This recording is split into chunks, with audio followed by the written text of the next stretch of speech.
Apresento-vos como representante do Senhor Bispo essa criança de 15 anos que vós quereis que ingressasse no Carmelo. Olha o que o padre fala. Desejo, esse era o cônego de La Trotte, tá? O nome dele. Desejo que ela não traia vossas esperanças, mas lembro-vos que se vier a acontecer o contrário, vós sereis as únicas responsáveis. Um silêncio total na comunidade. Então, isso que marca a entrada dela no dia no Carmelo, né? E logo após o postulantado.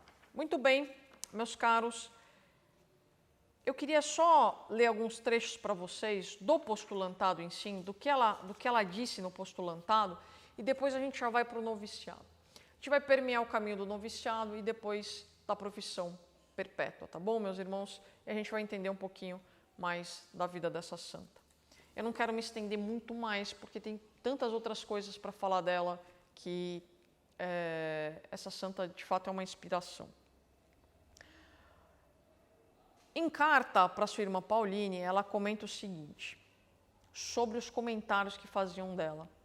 O silêncio faz bem à alma, mas as criaturas, as criaturas, ela desabafa com sua irmã, mas como veremos mais adiante, se exercitará para não faltar com a caridade. Meus caros, então, diante de todas aquelas fofocas que eu disse para vocês, ela preferiu o silêncio. Depois ela fala, lá se encontravam suas duas mães, Pauline, Madre Inês, né, que também foi madre, chamada famosa Madre Inês, e Maria, Madre do Sagrado Coração de Jesus, que também foi madre, e sua irmã, aquela menina, inclusive, interferindo em seu favor, junto à superiora, a mestra de noviças e à comunidade. Então, suas irmãs intercediam por ela, junto a todos, diante daquele cenário na qual ela foi recebida. Mas, Santa Teresa, pasme, não quis privilégio nenhum. Diferente de nós que damos um jeitinho, né? Eu conheço fulano, conheço Beltrano, e vamos tentando os privilégios na vida, ela disse para suas irmãs de modo carinhoso, basta, basta, não sou mais aquela criança, né? Não disse dessa maneira para não ser indelicada, mas disse muito obrigada pela maneira como me acolheram aqui, mas não estamos mais em casa, ou seja, eu vim para viver a vida de sacrifício e de cruz. Muito realista Santa Teresinha. E suas irmãs entendem, Pauline vira para sua irmã e diz, de fato, temos que deixar Teresa caminhar com os seus próprios pés. E aí, isso marca muito o seu postulantado, né? E ela tinha no postulantado duas únicas, como eu disse para vocês, vontades, salvar almas dos pecadores e rezar por todos os padres. Meus caros, eu queria dizer para vocês que nesse período inicial ela surpreendeu a todos, porque ela não era aquela criancinha mimada como achavam inicialmente. Eu quero dizer para vocês que desde criança ela tinha uma fé madura, tá? A fé dela não era infantil, não era uma fé de mimimi, de ai, Senhor, eu só acredito no Senhor se o Senhor aparecer para mim, se o Senhor me der uma prova daquilo, se o Senhor fizer isso assim, assado, assim. Ela não determina a Deus o que Ele tem que fazer ou deixar de fazer. A fé dela é adulta. Eu creio, Senhor, faça a vossa vontade. E ela sempre foi assim. Santa Teresinha observava as regras, nunca faltava no coro, mesmo doente, não reclamava nada. Ela era a única que fazia todas as suas atividades. Então, de modo exemplar, será que nós somos assim na vida, meus irmãos? Será que é porque a gente não tem um amigo, uma amiga que é chefe, a gente não quer se encostar, a gente não quer dormir no trabalho, a gente não quer e depois achar que tem razão, né? A gente não quer privilégios, né? A gente não quer dizer, se mostrar para os outros. Será que a gente não é assim? Acho que a gente é assim. Santa Teresinha não era assim. Esse que é o problema de todos nós. Esse que é a diferença essa diferença dos santos, porque eles lutam para ser de Cristo. Será que nós lutamos contra nós mesmos, que é uma etapa violenta da via ascética, né? Lutarmos contra nós mesmos? Não, né, meus irmãos? Essa é a resposta imediata que eu dou. Né? Mas há essa necessidade. É necessário isso. Que tenhamos coragem, que amemos mais a Jesus, que imitemos Santa Teresinha. Então, ela fala o seguinte, Madre Gonzaga: pelo respeito com que observa as regras, por sua atitude de obediência superiora e o espírito de oração e caridade para com as demais irmãs. Meus irmãos, ela obedecia, não é porque a priora estava impondo a ela obedecia porque ela entendia que a priora era o seu Cristo. Né? Muitos falam, nossa, a priora exigia, como essa priora fazia ela se ajoelhar toda vez que falava com ela, que queria alguma coisa. Parece uma coisa terrível, mas ela percebia, ela tinha um olhar da infância espiritual que era o seguinte: ela olhava para a sua superiora como se fosse o seu Cristo, como se fosse o próprio Cristo. Portanto, para ela não era difícil fazer essas coisas. A gente não se coloca como o Cristo. O que o Cristo faria nessa situação? Ela tem esse olhar, ela olhava para as superioras como o próprio Cristo. Na ocasião, a superiora escreve a senhora Guérin, que era a irmã, a mulher de seu tio. Nenhuma observação a lhe fazer, tudo é perfeito. E elas eram exigentes, hein, meus irmãos? Exigentes. A jovem postulante reconhecerá, no entanto, que no início da sua vida religiosa, a Madre Maria de Gonzaga foi très sévère, ou seja, muito severa para com ela. Todas as vezes que a encontrava a priora, ou quando ia pedir um conselho, era obrigada a beijar o chão. As concepções da época levaram as superioras a testar a vocação da postulante, iniciar sua formação com frequentes humilhações. Será que a gente aguenta humilhação, meus irmãos? Será que a gente aguenta umazinha? Porque no mundo de hoje, a gente não faz nada proposital, né? Muitas vezes a gente pode tomar uma atitude que humilhe outra pessoa, não de propósito.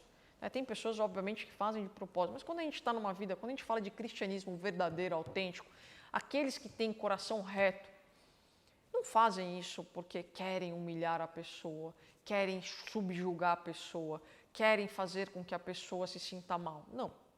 Mas existem ocasiões na vida em que a pessoa pode se sentir humilhada, subjugada e etc. e tal. E nós, como terceiros carmelitas, como carmelitas, será que nós admitimos isso dos nossos pares, dos nossos superiores? Será que a gente entende essa humilhação como não propriamente vontade de Deus, em que pese seja, Deus tire de todo mal um bem, né? Lição, educação da alma, do próprio eu, do querer. Porque, meus irmãos, até os superiores, Jesus os submete a isso. Não pensem vocês que um superior numa ordem religiosa não passa humilhações. Talvez seja o que mais passe humilhações. Não pensem vocês que um superior numa ordem religiosa não é julgado, não é condenado. Suas atitudes não são intrinsecamente observadas e vistas como más. Não lhe é dado muitas vezes ao superior, né, a máxima de ter boa intenção, de ter um coração reto, de talvez não ser aquilo que a pessoa esteja imaginando.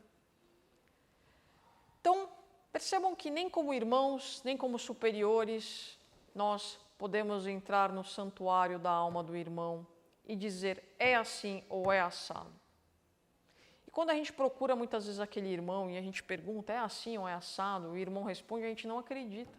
Porque a gente prefere acreditar que aquele irmão fez de propósito, que aquela irmã quis nos humilhar. Mas a gente não entende que não cai um fio do nosso cabelo se Deus não permitir. Quantas humilhações nós já passamos na vida e quantas mais iremos passar? O Senhor ficou muito tempo na terra, 3 anos de vida pública. Quantas humilhações que nós conhecemos que Ele passou. Meus caros, nem digo da vida oculta dele, né, do período de vida oculta, porque deve ter passado tantas outras, né? Então, nos espelhemos aqui nessa santa. Tomemos essas humilhações, porque a gente merece. A diferença é que Nosso Senhor era totalmente inocente, é Deus, e nós somos totalmente pecadores. Nós merecemos cada humilhação, cada humilhação. E o mais importante, meus irmãos, é que diante dessas humilhações nós não queiramos retribuir. Porque se a gente paga o mal com o mal, a gente é filho de quem? Né? Aqueles que falam mal da gente para o superior, para o bispo, muitas vezes é aquele que a gente mais ajudou, né? Aquele que a gente deu comida na boca quando eu estava doente, é aquele que a gente fez tudo. Mas a ingratidão humana, meus irmãos, é dádiva para Deus. Né? Quando a pessoa não é grata, é para Deus que ela vai responder. Né? E a pessoa que fez, ela guarda tesouros no céu. Né? Enfim, são tantas as lições que tiramos aqui que eu ficaria por horas falando do postulantado dela. Mas, sem sombra de dúvida, a Madre Maria de Gonzaga, Madre Gonzaga, apreciava a jovem religiosa. Tá? Nos manuscritos, depois que a gente vai falar, as impressões de Santa Teresinha, ela escreveu uma coisa que eu acho que é perfeito. Essas humilhações me ajudaram a construir os caminhos da humildade, nos caminhos da humildade. Porque, de fato, é o mais difícil, meus irmãos, é a humildade. Muito bem, tem uma coisa que eu acho importante também falar no postulantado e que vai gerar uma certa polêmica, mas a priora vai falar, porque foi a vida de Santa Teresinha. Santa Teresinha, ela falava que o diretor espiritual dela era o próprio Jesus. Olha a ousadia dessa pequena, grande santa. O diretor espiritual dela era o próprio Deus. E ela vai escrever aqui, ó. Por ocasião da vida do padre Pichon no Carmelo, o religioso lhe deu um conselho que ela guardará para o resto da vida. Que Nosso Senhor seja seu superior. E ela afirma, como eu já disse para vocês, ela via Nosso Senhor como superior. Aliás, ela via tudo aquilo que ela teria que obedecer, ela olhava para Nosso Senhor, ao conselho do padre. Mas ela afirmava o seguinte, Nosso Senhor foi efetivamente também o meu diretor e menciona várias vezes que Jesus foi o seu único diretor espiritual. Aqueles que não encontram diretor espiritual, meus irmãos, que não ajudam, que não conseguem encontrar, pela falta de padres mesmo, de pessoas disponíveis, olha só, vá diante do sacrário e escolha Jesus como diretor espiritual, mas o ouça profundamente. Para escolher Jesus, de fato, você tem que ouvi-lo, você tem que rezar, você tem que ter uma vida de oração, de meditação, para ouvir Jesus, para ouvir a direção de Jesus. Porque Jesus não é aquele que vai dizer para a gente, meus irmãos, fazer aquilo que a gente quer. Pode ter certeza que ele vai contrariar muito a nossa vontade. Muito bem. Irmã Teresa sente a mudança, suas expectativas não se realizam e ela curva-se serena à vontade de Deus. Aqui, eu só estou lendo um trecho que foi adiada, né, porque ela entra no Carmelo, a gente narrou a entrada, e depois ela tem um postulantado, que é a cerimônia de postulantado, onde reúne os familiares, e essa cerimônia foi adiada por 3 meses, eu já contei para vocês, tá bom? O que eu acho importante tirar também disso é que na tomada de hábito, no ano de 1889, né,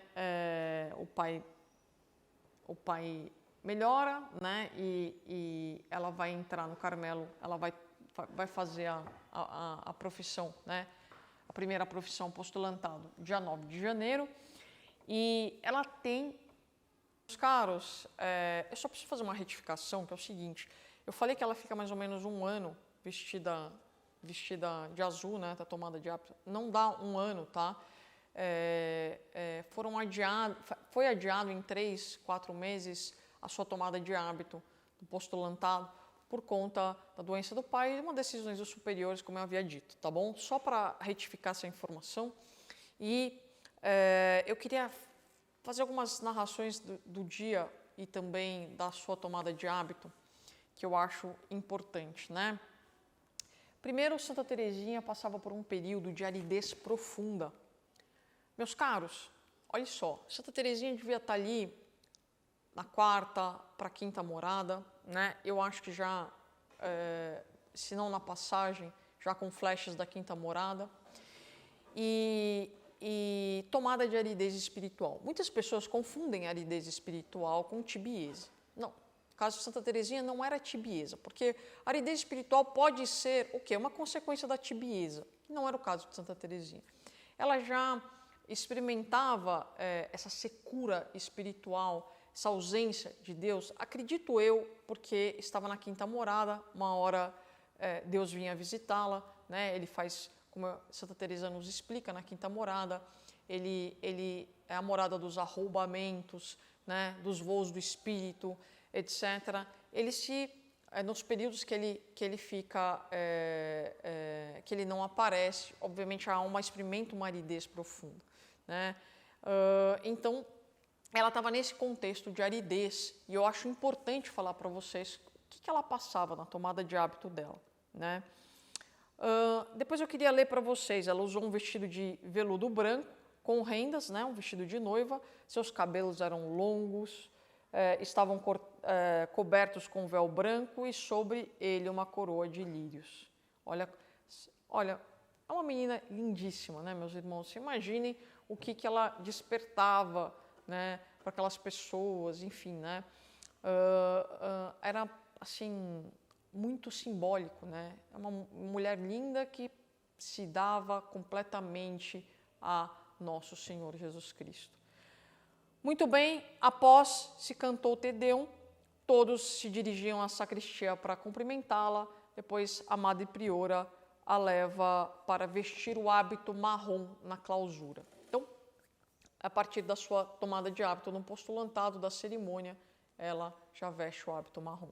Meus caros, e aí eu tenho um recado para os irmãos terceiros, para os frades, para as monjas, né? As monjas mais caracterizadas, dificilmente você não veja uma monja de hábito, em que pese, infelizmente, a gente tem a Carmelos hoje que não se utilizam mais, não se utiliza mais o hábito. A priora não vem aqui criar polêmica, nem causar nenhuma polêmica, nem fazer nenhum tipo de crítica, não é nada disso, meus irmãos. É simplesmente para que olhemos para esses santos, olhemos para Santa Teresinha e nos espelhemos nele. Aquele hábito para ela, aquele hábito marrom, tinha um significado que muitas vezes nós, carmelitas, não damos valor, né? Quantas vezes eu aqui, priora de uma ordem terceira, ouço dos irmãos, hoje eu não vou colocar o hábito porque eu não estou com vontade. Hoje eu não vou colocar o hábito porque está frio. Hoje eu não vou colocar o hábito porque está calor. O hábito, ele tem... o hábito, obviamente, não faz o monge, meus irmãos, nem a monja, nem o carmelita, mas quando você coloca uma roupa para ir num casamento, você se coloca numa ocasião especial.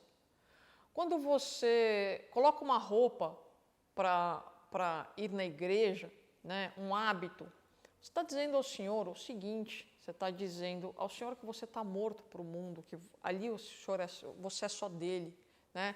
No caso dos freis e das monjas que andam de hábito, você está dizendo que você é morto para o mundo. É de uma importância que a gente muitas vezes não dá valor, né? Olha só, meus caros, continuando a história do hábito, Santa Teresinha falava assim, ao final do dia, com tanta emoção que o hábito marrom lhe trazia, enviava uma imagem à irmã Marte, também postulante, como lembrança da tomada de hábito. No verso, entre vários dizeres, escreve, solicitai, ó Santa Teresinha, a Jesus, que eu venha a ser uma grande santa. E pela primeira vez assina Teresa do Menino Jesus e da Sagrada Face. Ela, especialmente no postulantado, descobriu as excelências da paixão de Nosso Senhor.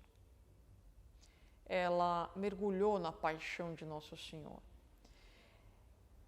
E de modo que ela pede para que acresça ao seu nome Sagrada Face. Então, ela era menina, Santa Teresinha do Menino Jesus e da Sagrada Face.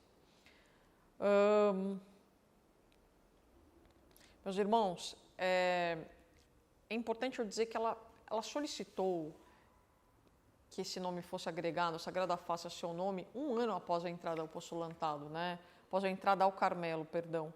De modo que era aquilo que ela experimentava, a cruz, né?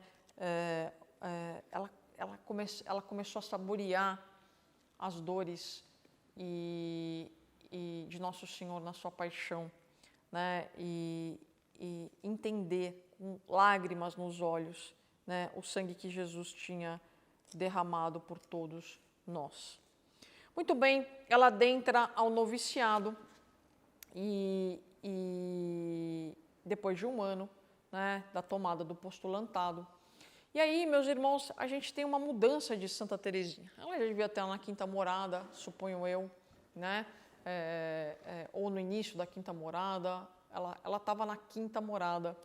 E ela teve aí um agravamento, um sofrimento muito forte, que foi o agravamento da doença do seu pai, do Sr. Martin. O que ele teve, meus irmãos? De modo que a gente entendia que era Alzheimer, né, na época, porque ele não a conhecia, muitas vezes chegou a ficar três dias fora de casa, né, e mandou uma carta para as filhas pedindo dinheiro, que causou um sofrimento terrível a elas. Então, assim, ele já estava muito ruim. E no seu noviciado, ela experimenta isso. Ela vai trabalhar no refeitório, né, nas atividades de limpeza. E olha que é importante, meus irmãos, ela tinha horror a aranhas. E essa atividade de limpeza fazia com que ela lidasse com as aranhas, o que causava um extremo pavor a ela. E o que eu acho que eu preciso dizer a vocês, Santa Teresinha, ela já havia entendido, independente dela estar na 5ª morada, ela já havia entendido o que o Senhor esperava dela. Que ela não tivesse apego a ninguém, que ela não tivesse apego nem a ela, nem aos conceitos que ela tinha de Deus, a tudo que Deus espera. Ela queria ser dele, queria fazer a vontade dele. De modo que ela passou um período muito difícil, né, no postulantado, no noviciado com a doença do pai. E ela queria desabafar com sua irmã. Né? Ela tinha 2 irmãs lá no Carmelo, e não vamos nos esquecer de 2 detalhes. O primeiro é que a sua irmã Pauline substituiu sua mãe, no primeiro momento. Depois, sua irmã, quando Pauline entrou para o Carmelo, sua irmã Marie substituiu Pauline. Então, eram irmãs das quais ela tinha uma extrema proximidade. Meus irmãos, acreditem se quiser, ela fazia um esforço de não desabafar com suas irmãs. Ela sequer desabafava com suas irmãs. Por quê? Porque entendia que ela tinha que fazer isso com o seu amado, com o próprio Cristo, que ela não poderia mais depositar não só a confiança, mas depositar suas esperanças naquilo que as suas irmãs, ou até mesmo suas fragilidades, né, em suas irmãs. Então, ela narra aqui, ó, esforça-se para resistir ao desejo de desabafar com aquela que na realidade é sua segunda mãe, Pauline ou Madre Inês, né? Depois, narra aqui também que em certa ocasião a ser interrogada por suas noviças, como fazia de manhã ao se vestir, respondeu simplesmente que fazia com discrição, como se estivesse na presença de anjos. Ao vestir seu hábito, meus irmãos, ela o fazia como se estivesse na presença de anjos. Ela entendia a importância de se revestir de carmelita, de se desposar com Nosso Senhor, ser esposa de Nosso Senhor, e mais do que isso, de se despojar, né, de tudo na vida, de tudo. Recorda que pensava ter atingido o limite da sua capacidade de sofrer, porque seu pai já estava no hospital e comenta: no exterior nada traduzia seu sofrimento tão doloroso por ser eu a única a conhecê-lo. Quer dizer, ela tinha um sofrimento muito forte de seu pai estar naquele estado. E Deus o chama depois de 3 dias, né? E causa um sofrimento muito grande às irmãs. Com a morte de seu pai, nos traz, obviamente, viva uma reflexão que é como nós lidamos com a morte dos nossos parentes, ainda mais numa época de Covid, uma época em que nós temos uma pandemia que assolou aí só no Brasil mais de 500 mil pessoas. Santa Teresinha, depois da morte de seu pai, ela era vista serena, totalmente entregue à vontade de Deus. E isso confortava um pouco suas irmãs, que sabiam que ela sofria, mas falavam o seguinte: sua calma era imperturbável, mesmo quando lhe comunicaram as mais dolorosas notícias. Ela não faltava a um único ofício religioso que não acontecia com as demais irmãs. A contemplação da paixão de Cristo lhe traz um sentido espiritual para o que passou com o Pai. E ela não esquecia o seu próprio nome de religiosa, que era Santa Face. Recorda aí o sofrimento de Jesus. Jesus fez-lhe compreender que seria pela cruz que ele queria me dar almas, e minha atração pelo sofrimento cresceu à medida que o sofrimento aumentava. Irmã Teresa possuía uma natureza contemplativa, apreciava e respeitava o silêncio. Meus caros, e aí, só para fechar o noviciado, tem tanta coisa para ser dita. Eu acho que são 2 outras coisas que marcam, né? A gente vê Santa Teresinha, né? A gente já vi muitas pessoas falando sobre ela, dizendo dela o seguinte: ela não tinha fenômenos extraordinários, não se verificava em Santa Teresinha fenômenos místicos, né? Certamente, talvez muitos deles não tenham sido conhecidos do público e até mesmo, né, dos fiéis, até mesmo das irmãs no claustro. Mas, de fato, ela narra aqui que, por uma semana, ela entende que os seus sentidos estão totalmente alterados, né? E é como se ela estivesse fora dos sentidos. Ela continua nos trabalhos cotidianos, mas é como se ela não estivesse lá. E ela vai entender mais tarde que aquilo é um voo do espírito. Santa Teresa caracteriza o voo do espírito, principalmente os arroubamentos, só que esse é um arroubamento em que ela sai de si, né? São 2 tipos de arroubamentos que ela narra. O voo do espírito é aquele que é externo, né? Sai de si. E ela caracteriza aqui, né, que talvez aquilo tenha sido um voo do espírito. Olha só o que ela fala. Ao comentar esse fato, revela ter compreendido que seria um voo do espírito, aquilo que lia nos livros de Santa Teresa d'Ávila, né? Porque ela estava assim, encarregada do refeitório, e ela fala: eu me lembro que eu fazia coisas como não as fazendo, era como se eu tivesse emprestado um corpo. Permanecia assim durante uma semana inteira. Ou seja, essa santinha, ela tinha sim fenômenos místicos, mas muitas vezes nem sabido por ela, né? E pelas suas irmãs. Imagina, ela estava fora do corpo. Na quinta morada, o que o senhor faz, meus irmãos? Santa Teresa diz que ele se dá a conhecer a noiva, né? Ele está já quase nas pré-núpcias, né? Ele está quase já noivando a alma na 6ª morada. Então ele aparece, ele leva, arrouba, tira a alma de lá, leva a alma para conhecer seu reino. Então ele faz isso é característico da 5ª morada.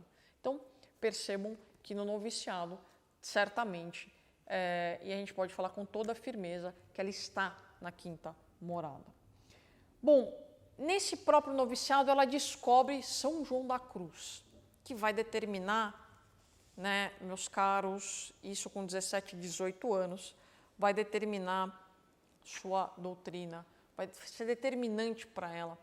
Uma garota com 17, 18 anos, lendo São João da Cruz, um teólogo, um místico, ela começa a ler, o primeiro contato que ela tem, ela pede à Madre Superiora que acesse a biblioteca do Carmelo. Lá ela tem um tombo, né, que tem o Cântico Espiritual e tem mais um livro que eu não me lembro agora. São 2 livros que ela lê de São João da Cruz, ela começa os primeiros contatos, né?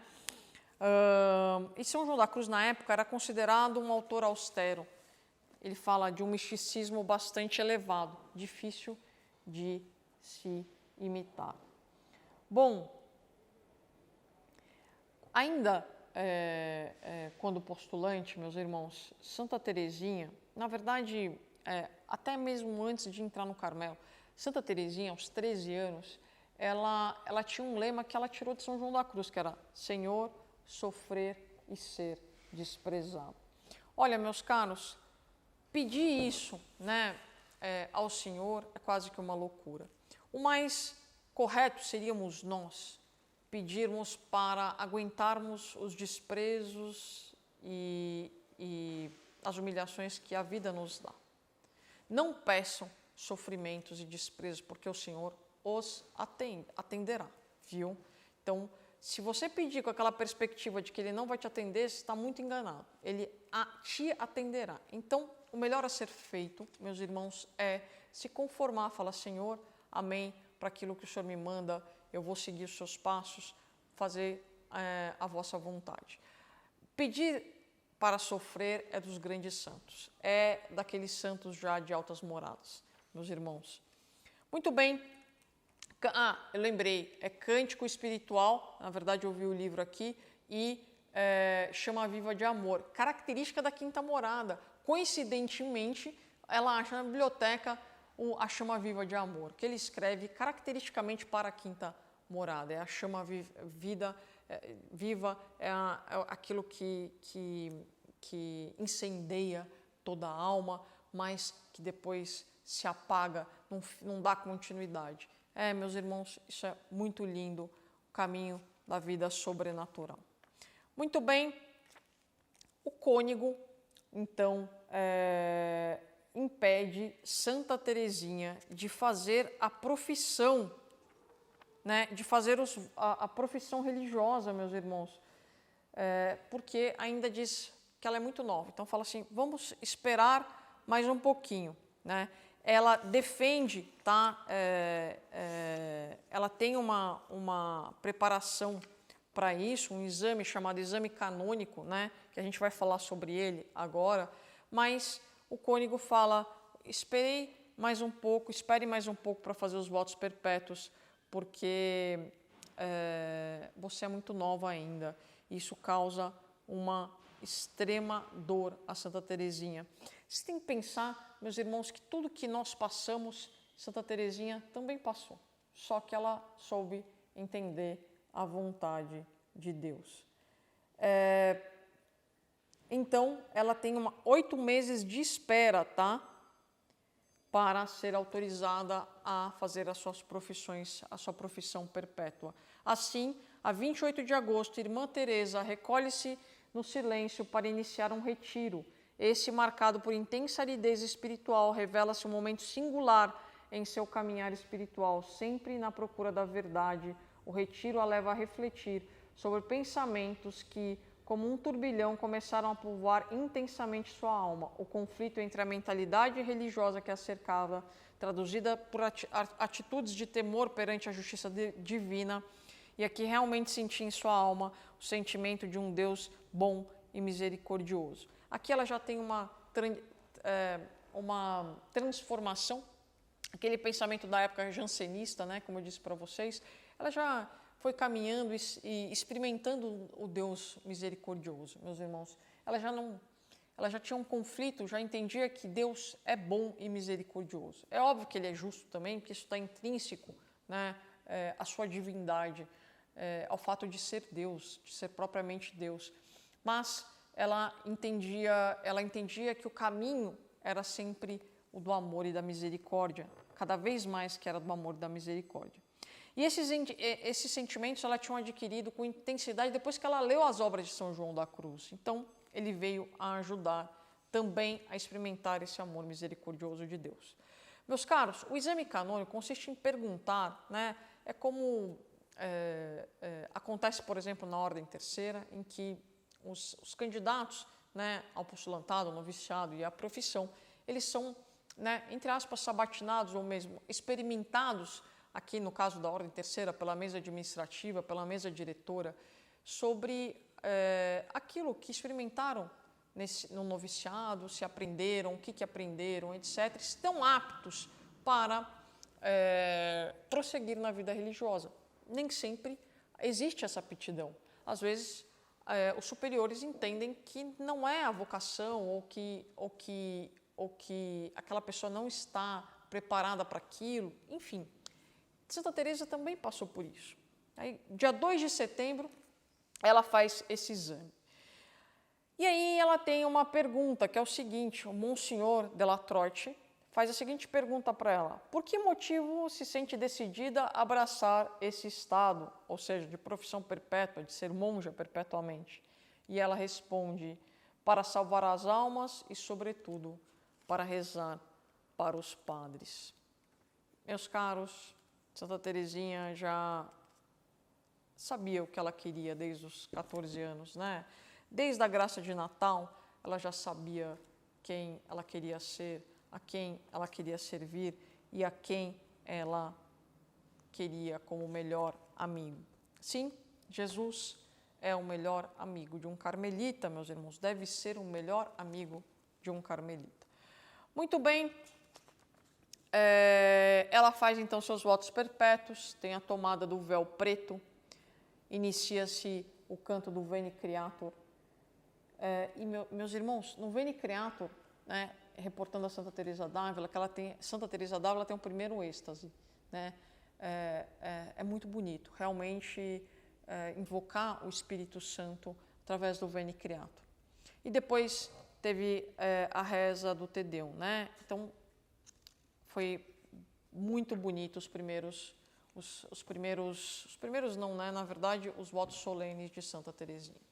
Meus caros, com isso a gente encerra este grande bloco da sua vida. A gente teria tantas lições para tirar aqui, mas a gente tem tantas outras ainda mais para frente que eu prefiro guardar um pouco para o seu período de provações, para o seu período de doença, para que a gente entenda não só essa magnífica santa, mas que a gente tome tantas lições para a nossa vida e tenhamos daqui para frente vergonha, meus irmãos, de não sermos santos, de não buscarmos a santidade com violência, com